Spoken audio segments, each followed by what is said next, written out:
नमस्कार. स्वाद आपल्या घरचा या रेसिपी चॅनलवर तुम्हा सर्वांचे अगदी मनापासून स्वागत आहे. आपण आज गौराईच्या फराळामधील आणखी एक नवा पदार्थ तयार करणार आहोत. तर इथे बघू शकता आपण शंकरपाळी छान खुसखुशीत असे तयार करणार आहोत, अगदी बिस्किटांसारखे, आणि त्यांना भरपूर अशा लेअरसुद्धा पडतील. ते सुद्धा आपण इथे दुधाचा किंवा तुपाचा वापर न करता किंवा गरम तेलाचा किंवा तुपाचाही इथे वापर केलेला नाही, तरीसुद्धा अगदी खुसखुशीत अशी ही शंकरपाळी तयार होतील. त्यामुळे रेसिपी पूर्ण डिटेल पहा, तुमच्या पूर्ण लक्षात येईल. चला तर रेसिपीला सुरुवात करूया. इथे मी तुम्हाला अर्धा किलो मैद्यापासून शंकरपाळी कशी तयार करायची हे प्रमाण सांगणार आहे. तर इथे अर्धा किलो मैदा छान असा चाळून घेतलेला आहे. तर आता पुढचं साहित्यसुद्धा बघून घेऊया. इथे 125 ग्राम एवढी साखर घेतलेली आहे. अर्धा किलो शंकरपाळी आपण जी तयार करणार आहोत मैद्यापासून, त्याला हे साखरेचं प्रमाण पुरेसं आहे. पण तुम्ही कधी थोडं गोड जास्त किंवा कमी खात असाल तर थोडीफार कमी अधिक केली तरीही चालू शकेल. तर आता आपण इथे पुढचं साहित्य बघून घेऊया. इथे तुपाचा वापर न करता आपण तेल वापरलेलं आहे. तर ते 125 ml एवढं तेल आहे. आता सारख्याच वाटीने आपल्याला साहित्य मोजून घ्यायचं आहे आणि त्याच वाटीने आपण 125 ml एवढं पाणीसुद्धा घेतलेलं आहे. एक जी वाटी असेल 125 mlची तुमच्याकडे, त्याने तिन्ही साहित्य मोजून घ्यायचं. तर आता इथे आपण लहान जो चमचा असतो मसाल्याच्या डब्यातला, त्याने अर्धा चमचा एवढं मीठ घेतलेलं आहे. आता आपण पाणी एका पातेल्यामध्ये टाकून घेणार आहोत. त्यामध्ये आपण घेतलेली साखर टाकून घेऊया आणि ही पूर्ण साखर आपल्याला विरघळून घ्यायची आहे.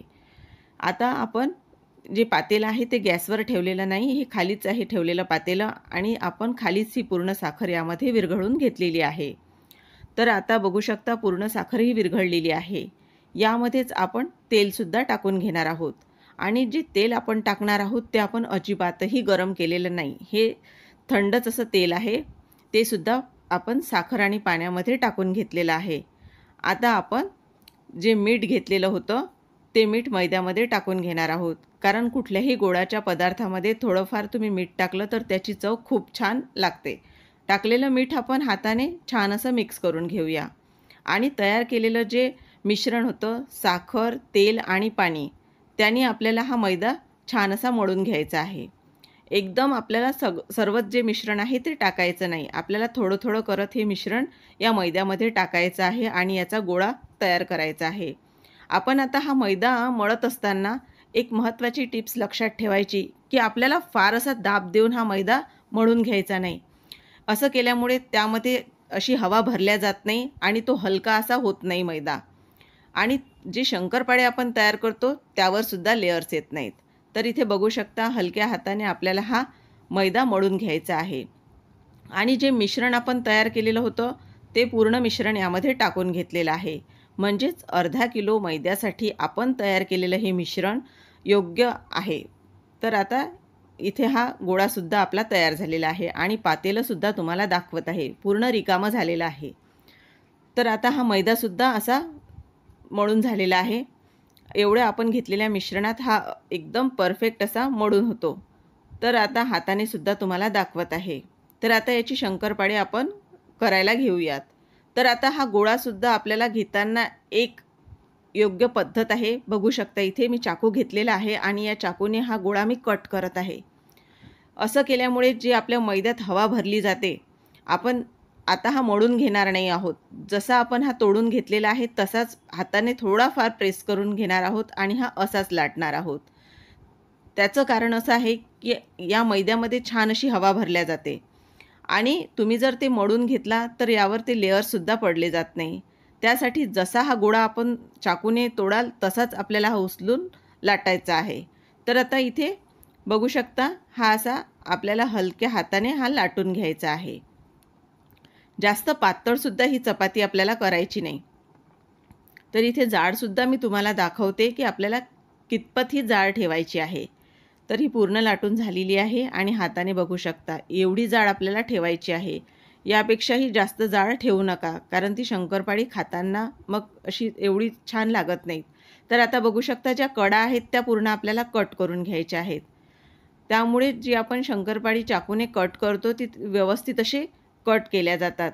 कारण आता आपण इथे यांना चौकोनी असा आकार देणार आहोत. तर आता चारही बाजू मी कट करून घेतलेले आहेत आणि आता आपण याला चौकोनी असा काप देणार आहोत. तुम्ही पूर्ण शंकरपाळी तयार करून घेतलीत तरीही चालेल, कारण यामध्ये तेल असल्यामुळे ते असे एकमेकांना चिटकल्या जात नाहीत आणि तुमचा वेळसुद्धा वाचतो. पूर्ण शंकरपाळी एकसाथ अशी लाटून घ्यायची आणि नंतर तळून घ्यायची. तर आता इथे बघू शकता याला दोन्हीही बाजूनी मी कट दिलेला आहे आणि पूर्ण जी माझी शंकरपाळी आहे तीसुद्धा मी करून घेते. तर तुम्हाला जवळून दाखवते, एवढे जाड आपल्याला हे करायचे आहेत, कारण तेलात टाकल्यानंतर हे बरेच फुलतात. तर आता मी सर्वच शंकरपाळी तयार करून घेतलेली आहेत आणि दुसरीकडे तेलसुद्धा गरम होण्यासाठी ठेवलेलं आहे. तर शंकरपाळी टाकत असताना तेल सुरुवातीला छान गरम असावं, पण नंतर आपल्याला लो टू मीडियम फ्लेमवरच हे तळायचे आहेत, कारण असं केल्यामुळे ते आतपर्यंत तेल त्यांच्या जातं आणि ते आतून छान फुलले जातात आणि लेयर्स चांगल्या खुलल्या जातात. तुम्ही हाय फ्लेमवर जर हे तळले तर त्यांना रंग तर येईल, पण ते आतून तसेच राहतील. तर इथे मी तुम्हाला आता जवळूनसुद्धा हे दाखवणार आहे, कारण या तेलात टाकल्यानंतर लगेचच ह्या लेयर्स खुलायला आता सुरुवात झालेली आहे. तर मी तुम्हाला जवळूनसुद्धा हे दाखवणार आहे. तर इथे बघू शकता, जास्तही आपल्याला हे हलवायचे नाहीत, कारण तेलामध्ये ते तुटू शकतात आणि जास्तच थंड असं तेल असेल तर ते तेलामध्ये विरघळू पण शकतात.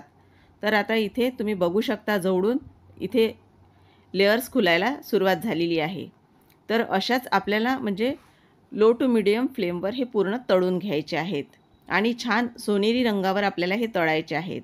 तळत असताना सोनेरी रंग यांना आला तर तेव्हाच आपल्याला हे काढायचे आहेत. जास्त डार्क रंगावर तुम्ही जर तळले तर ती शंकरपाळी गरम असतात आणि त्यामुळे त्यांची जी शिजण्याची प्रोसेस असते ती चालूच असते आणि त्यामुळे ते जास्त डार्क रंगाचे होतात.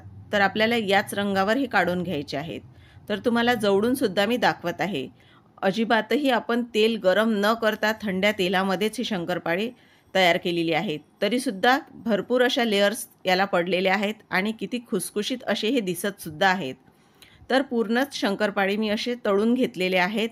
तर इथे बघू शकता हे अर्धा किलोचे शंकरपाळे आपले तयार झालेले आहेत आणि जवळूनसुद्धा मी तुम्हाला दाखवत आहे. तर अशा प्रकारे किती छान अशा लेयर्स यांना दिसत आहेत आणि रंग देखील किती छान असा आलेला आहे. तर हातावर सुद्धा मी तुम्हाला हा तोडून दाखवत आहे. तर अगदी हलक्या हाताने हे बघू शकता किती छान हा असा बिस्किटांसारखा यांचा चुरा असा होत आहे. तर अशा प्रकारे नक्की तुम्ही करून बघा. आता याचे लेयर्ससुद्धा मी तुम्हाला खोलून दाखवते. तर किती पहा सहजपणे याच्या लेयर्ससुद्धा वेगळ्या होतात.